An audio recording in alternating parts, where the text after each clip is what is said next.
Hej alle sammen, velkommen til endnu en video her på min kanal. Og i dag Ja. spiller vi igen sammen med Adam, hvor der vi spiller og One Block. han lader mig ikke mig Jeg har endelig snakke, fået lavet min men egen. ja, det er mig, der Nej, er Adam. Jeg er den grønne mand. ja. Jeg Det har har ham det jeg også spillet flotteste sammen skin, med i altså. Rivals. Det har jeg også spillet sammen med i Rivals. Kan du godt lade være med at slå mig? Jeg kan ikke finde ud af at dreje min skærm, okay? Det hele er vendt omvendt, jeg kan ikke lide det her. Så tryk F5 en gang til. Nå. Første gang Fik jeg vi? nogensinde har spillet Minecraft på Java, så det bliver hyggeligt det her. Okay. Simon, må jeg godt få den der oak sapling? Jeg er Åh, en farm. ej, Simon, hvad jeg er fanden en er det farmer. der? Giv mig min oak sapling. Nej, hvad fanden er det der er bagved os?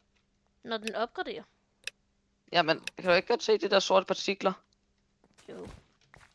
Giv mig Simon, OCD. gimme! Jamen, slap af. Hvor er min sapling?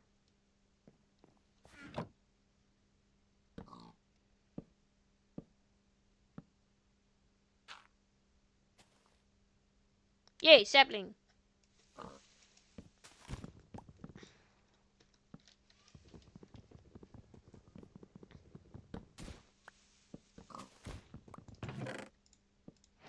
Simon, vil du se noget jeg har? Jeg har et sacrifice. Det var den eneste, den der vi kommer til at få, tror jeg. Ja, men nu giver det en ud. Vi skal stadig have dem. Jeg kan ikke lide birch, så Vi skal bare have alle de ting, vi får. Nej, jeg kan ikke lide birch. Birch skal dø. Det kan sgu da godt være, at du ikke kan lide det. Vi skal stadig have det. Jeg har en pickaxe. Det var ingen mening, jeg Lad mig skulle slå mig 300 gange. Det var ingen mening, jeg skulle slå. Nu Ja, slår jeg har en dig. kartoffel. Den gemmer du i en kiste. Gem den i en kiste. Godt. Hej Jens. Jeg kalder ham her Jens. Hans nye navn er Jens. Ved den ikke lige noget helt andet lige før? En kirke? Jo, det var Gustav, men nu er det Jens. Okay, nu er det i gang med at blive nat. Hey, jeg har fundet... Det går Gustav 2! Ja, nu har vi en Gustav. Nu har vi en Gustav og en Jørgen. Nej, en Gustav og Jens.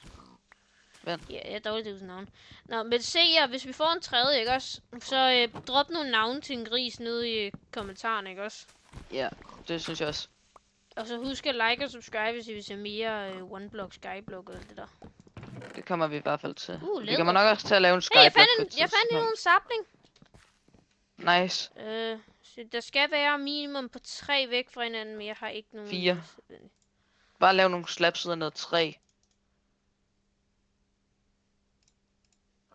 Jeg glemte, man skal bruge, men jeg glemte lige, man skal lave dem jo.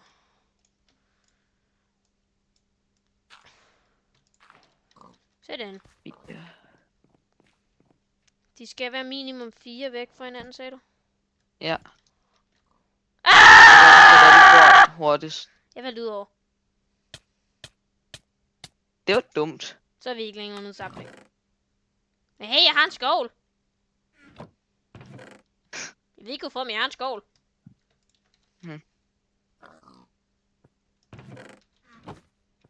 Okay, vi har en torch. Gris, pas på. Vi har lige Pas mistet på. alle tingene, jeg havde på mig. Men hey. Bum, nu har vi noget nyt med. Det var sgu da også bare dumt at dø af dem. Men det skulle da ikke meningen. Jeg prøvede at se, om jeg kunne speedbridge. Men jeg nåede ikke engang at prøve. Så døde jeg. Ja, jeg har lige fået min vandmelon.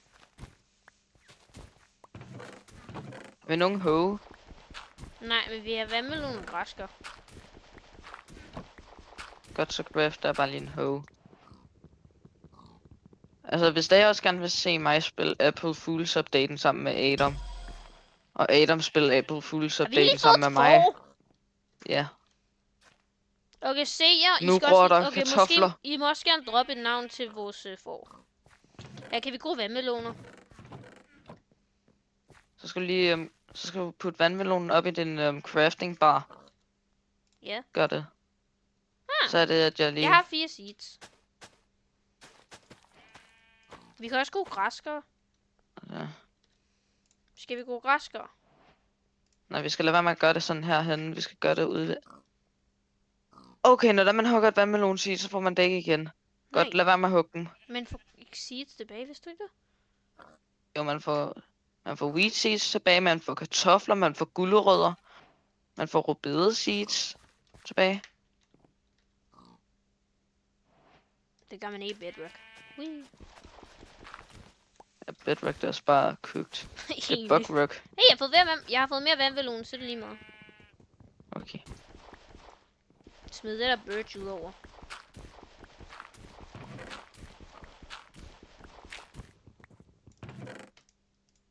Bro, mere birch! Hvad Nej, siger bare den put op i den øverste kiste. Put op i den øverste kiste. Nej, jeg vil over at lave noget. Jeg skal over bygge et sted til at gro det. Har du noget jord på dig? Fordi så må jeg så gerne lige få det. Jeg har en lille smule. Bare tage det ned i din hotbar, så bare holde Q inden. Hvis det er, og så kigge hen mod mig. Jeg ved godt, hvor man dropper, Simon. Jamen, hvis det er, du ikke gjorde. Så her, så bare placer noget jord. Placer en jord, og så Ryk dig, jeg kan ikke se jer! Bang! Jeg har endnu en. Get out. Ej. 1, 2, 3, 4, 9. Bum. Det er flot placeret, det her.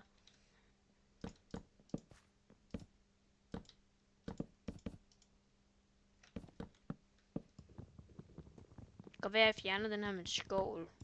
Men det giver jeg lidt ligeglad med.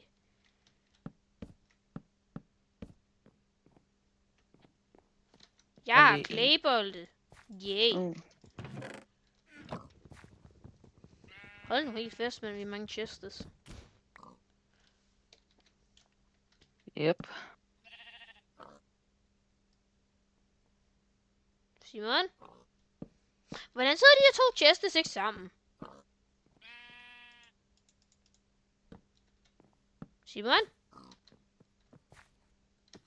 Jeg kan ikke lide. Ja, det giver mig også det at se på. Hallo, er det dig, der har hoven? Skal vi så ikke over plante noget ved vandmelon? Jo.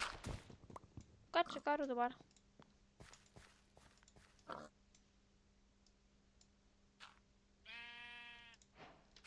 Yay, jeg har noget dejligt. Men har du vandet? Hvad? Hvor er vandet? Jeg har puttet vandet heroppe ved siden af en fakkel. Nå. Jeg havde tænkt mig at lave noget clay om til concrete. Det kan man ikke. Man kan ikke hvad lave clay om til concrete. Hvad var det så clay blevet til? Clay, der skal du bruge det sammen med noget andet til at kunne lave concrete. Nu gør jeg lige sådan, så der vi ikke kommer til at placere noget oven i det her meget, meget dyrebare vand. Hej Gustav.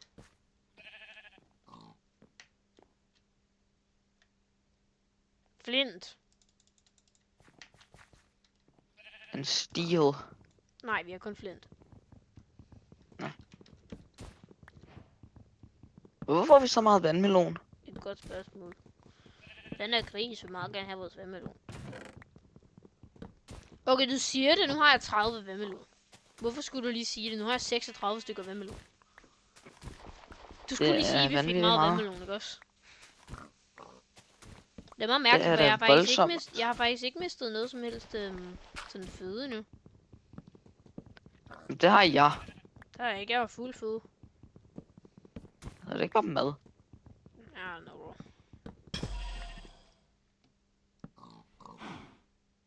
Vi har lige fået en ko. Interesting. Skal vi også lave en video i morgen? Hvilken dag er det i morgen? Det er søndag. Det kan vi jo godt. Der er golftræning i morgen. Eller ikke golftræning, men simulator. Det er stadig golftræning, ikke? Hvad? Det er da stadig golftræning.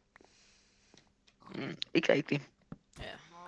Jeg skal i hvert fald spille det. Jeg skal i hvert fald spille en masse One Block i morgen.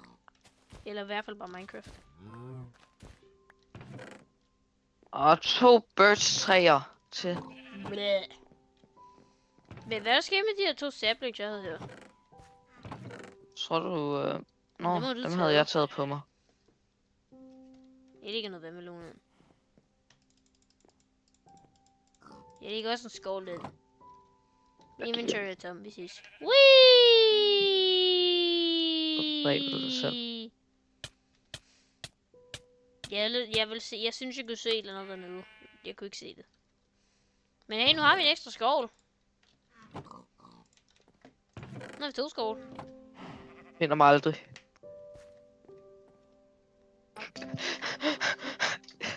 You'll Det kan never jeg know. også.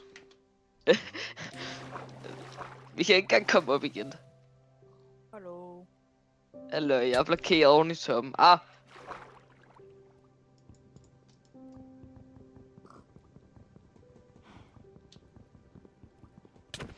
Ah! Jeg var bare ud over at dør nu. Hvad er det? Da, da. Wow! Nej, ikke dør, ikke dør, ikke dør. Nu hopper jeg ud over at dør.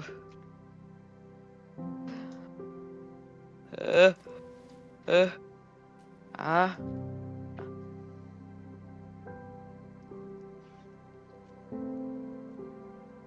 Hvilken en?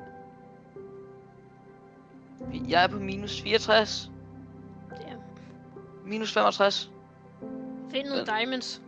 Det hele bliver bare mørkt hernede. Jeg kan ikke engang se hele vejen derop. Ja. Nu dør jeg. Nu er det void. Endnu en skål til gengæld. Ja, nu er vi 3 skål.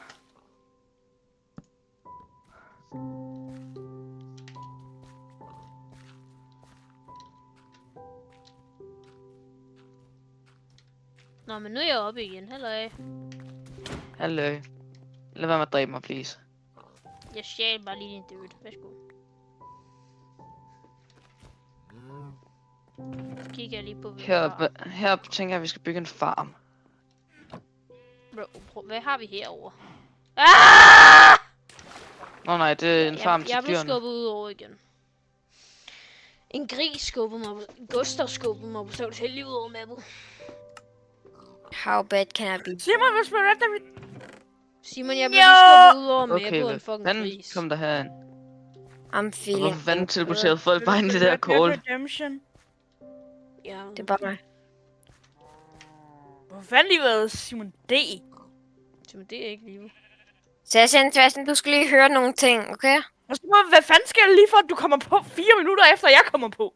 Nå, kom lige på. Sebastian, hører du? Ja, jeg hører. Hvordan Jeg i tager soundboard alverden fra. er det nu, man laver sådan en der? Der var den. Jeg kan godt lige tage en soundboard til. Sådan. Nu virker din soundboard. Hvad fanden? Har du Winton?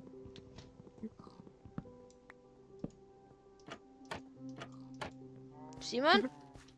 Hvad er det der?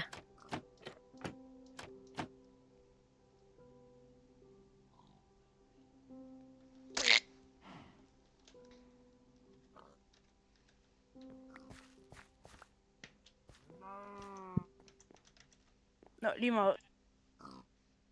Bro, jeg kan ikke engang høre, du ringer. Jeg er rimelig sikker på, at min Discord er cooked. Ja, det samme var min. De andre joinede bare ud af ingenting. Nej, men jeg kan ikke høre om noget. Jeg har ikke engang notifikationer på længere, og jeg har endda online på. Det giver ikke mening. Ja, det giver ikke mening. I'm feeling happy. Jeg har Yay! også set et får. Nu skal vi have endnu et får. Lad være med, det var lad ikke være med mig, at slå der dem. gjorde det. Det var ikke mig. Jeg har en føling af, at vi skal finde en wandering trader snart, så det vi kan sætte dem fast et eller andet sted. Jeg føler snart, at vi bare skal have nogle seeds. Vi har seeds. Har du haft nogle wheat seeds? Nej, men jeg har et pumpkin seed. Ja, fordi de her Vil I gerne grise, de må gerne lige rykke sig. seeds? Hallo? Vil I have pumpkin? Så har jeg pushet dem, er det godt? Jeg lader blive en i panden Det på ved dem, jeg så ikke. de bliver skubbet. Se, jeg vil lige skubbe vores kylling ud over med på. Vi har ikke en kylling, vores ko. Det er rigtig flot, at vi begge to har en eller mere devs. Ja, det er rigtig flot. Fordi vi bare døde med vilje. Jeg kun døde med vilje en gang. Sammen her. Jeg er kun død en gang. Jeg døde 3 gange. Jeg har bare lyst til at sige skilleshoe. Jeg vil gerne prøve craft mine. Jeg vil gerne prøve det sammen med mig. Ikke lige nu. Men senere i dag. Måske. Fik flint. Jeg har lyst til at bygge et hus. I går så jeg en Minecraft movie sammen med nogle af mine venner. I know. Den var ordentligt god. Det har du også sagt. Jamen jeg vil bare lige sige det til dem der sidder og ser med. Nå, Eller ikke sidder og ser med, men dem der ser den her video, når den kommer ud i morgen.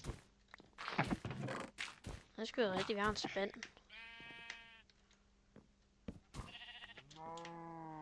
Jeg synes den her den skal hedde Minecraft One Block episode 1 med Adam. Ja, jeg har lyst til at bare lave... Jeg kan se det for mig også. Herover en mobfarm. Kan du ikke se det for dig? Prøv at kig. Kig ud, og så se en kæmpe mobfarm. Jeg kan se en kæmpe stor farm med dyr. Mobfarm kan være den der vej. Nej, det var den her vej af træerne jo. Hus den vej. Ja, den Dyr og mobfarm den vej. hus, dyr, alting med dyr. Alt det, som der har noget at gøre med træ, og det derovre, det er vores... Farm. Ja, det er bare vores farm. Du skal lade være med at hoppe der. Det er den anden gang, jeg har gjort det der. Så tager jeg lige høven. Hvor fanden kom der Lad ikke noget være. der? Jeg kom bare sprintende sådan, wii! Sker der bare ikke noget. Okay, det der var ikke meningen. Jeg troede egentlig, jeg kunne hoppe over. Hvorfor har vi 4 får? Gå væk. Jens siger, kan du begynde at mine, Jeg er i gang. mens jeg er i gang med her farm? Så kan jeg sige, at jeg er en farmer. Så gør jeg det samme som min far, han gør på alle sine videoer. Alle min fars videoer er nærmest ham, der sidder og spiller Farming Simulator. Så jeg bare gør det samme med i Minecraft. Ja.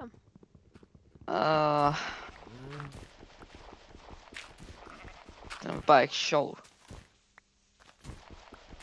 Nå.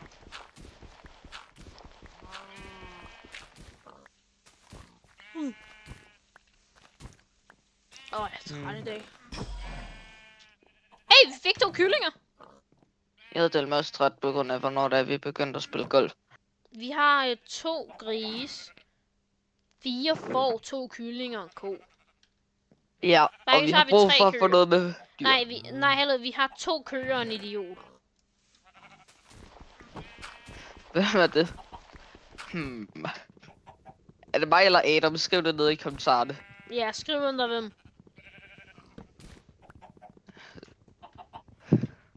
Ja. Ah! Det synes mig og Adam er en god idé. Ja, jeg blev lige smidt ud af Minecraft i et lille stykke tid, for grund af, at jeg klikkede for mange gange shift. Ja. Jeg har den bare på toggle. Så er det også at sætte den på kontrol. Jeg har lige fundet et træsting mere. Gå dog væk! Fede får! Nå, hvis der er nogen, der tænker, hvordan der man ændrer, hvordan der ens keybinds er, så er det inde på controls. Og så keybinds. Så er det herinde, så kan du ændre alt muligt. Så er det, jeg lige har byttet om på de her 2, fordi ja, det giver meget mere mening. Hvis du går ind på controls og så keybinds. Det giver meget mere mening. For min hjerne. Det er nemlig sådan, det er i alt andet spil. Så hvorfor ikke bare have det i det samme eller i alle spil? Så det giver mening og Det er alt ikke mig. muligt. Dig, der gjorde hvad? Det er lige meget. Hey, jeg tænker på noget, ikke også? Der er en ting. Hvad? Jeg ser lige... Nej, ikke! Lad være med at dø, Gustav!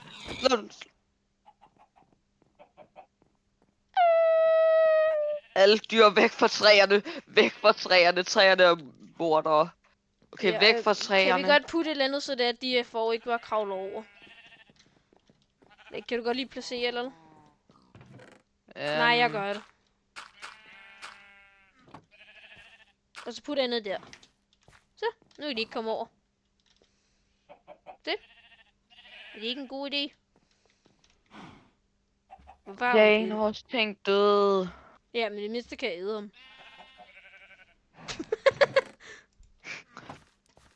En af vores ting er lige død. Nå, bro, vores får er stadig herovre. Ja. Simon, Fåret er bare sindssygt, okay? hvor fanden tog du ikke fåret midt over? Hvad med at dræbe vores får?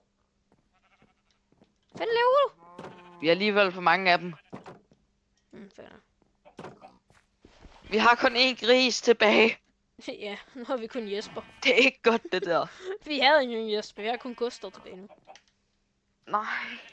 Men i det mindste har vi 3 hvide får. Ja. Au.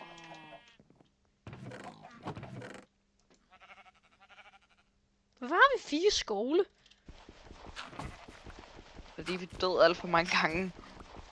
Jeg døde 3 gange, vi døde 1, og vi får en skovl hver gang. Og jeg har lavet en skovl, som jeg døde med. Det var klogt valg. Det gør næste der. Jeg vil bare virkelig gerne begynde sådan bygge noget virkelig fedt. Jeg vil gerne bygge sådan et rigtig dejligt hus.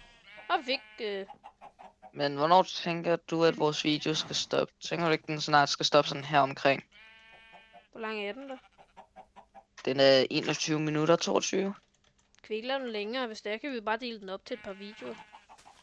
Vi kan jo bare Nej, skal vi så filme ikke bare, Nej, men skal vi skal bare vi så ikke bare stoppe nu, og så lave Nej, en ny en? vi Bare lige om filmer, lidt, sådan vi lige filmer det. bagefter. Vi filmer det bare indtil vi ikke gider mere. Altså, jeg gider ikke at lave en, der er sådan 3 timer lang. Så kan vi lige så godt bare have lavet en livestream. Ja, fair nok. Okay, vi ændrer den her for i dag. Det kan være, at vi laver endnu en lige om lidt, men... Vi ændrer den her for Vi i kommer dag. nok til at lave en lige om Mig og 3 Simon. sekunder. Det er, hvad vi har indtil videre. Vi har nogle får. Vi har fået lavet en farm, hvor der åbenbart er et får oppe. Ja, det var en æsk. Åh, de er sindssyge. Jeg slutter nu. See you later!